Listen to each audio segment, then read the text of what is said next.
The problem that I presented to the children is that there are only over 1 billion people in the world, or approximately, that don't have clean water to drink, which was pretty surprising to them.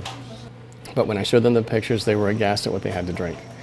So the challenge, I said, was, well, we need to find a way to get clean water for people who need it.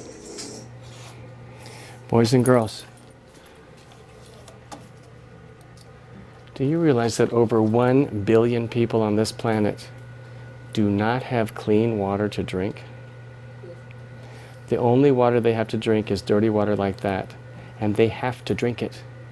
Before this project, I never knew that there was so much dirty water in Africa and that people died every day from drinking that water. Some of the really good questions that they came up with today were, well, how are we going to get the water to them? How could we clean the water? Can we send water to drink? How do we get there to help them? Really awesome questions. So I gave them a caveat at the beginning that said, if I were a person that was going to give money to this project to help you guys, help them, so I would want to make sure that 90% of my money got spent actually on the people who need the help. Are you with me? Yes. I know that given the opportunity to go to Africa or South America or someplace else to make a difference, they're going to jump on that. So I suspect that they're going to want to go. Let me go over there and see if I can help, which is awesome. I love their enthusiasm there. I think also some of them will want to feel like, well, maybe there's a way we can send them water. So they'll go off and look at how much water costs and what shipping costs are. The kids that want to go to Africa or go to South America, I'm going to have to ask them, well, how are you going to get there? Well, how much is that going to cost? So they're going to have to go look at airfares. Well, where are you going to stay when you get there? They'll be looking at hotel rates. How are you going to get from one place to another? So they're going to have to plan a whole trip, I suspect, in ways that they've never done it before. What are we going to teach them? How much it will cost to send water to Haiti, and I write how. We made our own filters out of bottle. We cut holes in it. We put a tissue, then we put some rocks, then charcoal, then more rocks and tissue. And we would just get the dirty water and we would pour it in. And we thought we were gonna send it by FedEx, but we didn't. And we decided to do it the water project because it's too much money to send it in FedEx. I think authenticity is probably the #1 design quality that I looked at here because it's a real world problem that we want them to solve. As children get older, one of the things that they're asked to do over and over again is community service projects. And when children are going to college, those things are looked at. And so I just want to try to get them in the habit of getting in the mindset of, hey, I can help other people. Primero yo iba a crear un sitio web para ganar dinero para hacer un botella de agua que filtra el agua.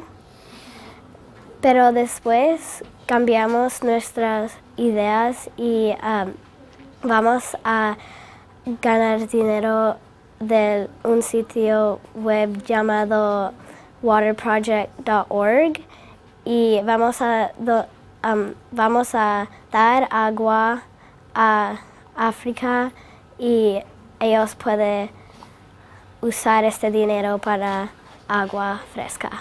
Probably the second most important design quality is the product focus, because the whole thing is about, answering the challenge and making something happen and improving the world, making it a better place. Oh, esa no era, no. Then the organization knowledge piece, I did that with a pictorial input chart, which is a dual language strategy wherein you have a picture up on the wall that's just roughed in with pencil. And it could be a picture of anything. It could be a picture of any concept that you're trying to explain. And then you sit the children in front of the picture and use color in the picture and write the words as you're telling them the story about it. And it's amazing how they just sit there and soak it all in. It really gives a visual to those kids that need that right up front. They hear the whole story from beginning to end. And I had a kid yesterday say, wow, this is better than a video. So that made me feel really good.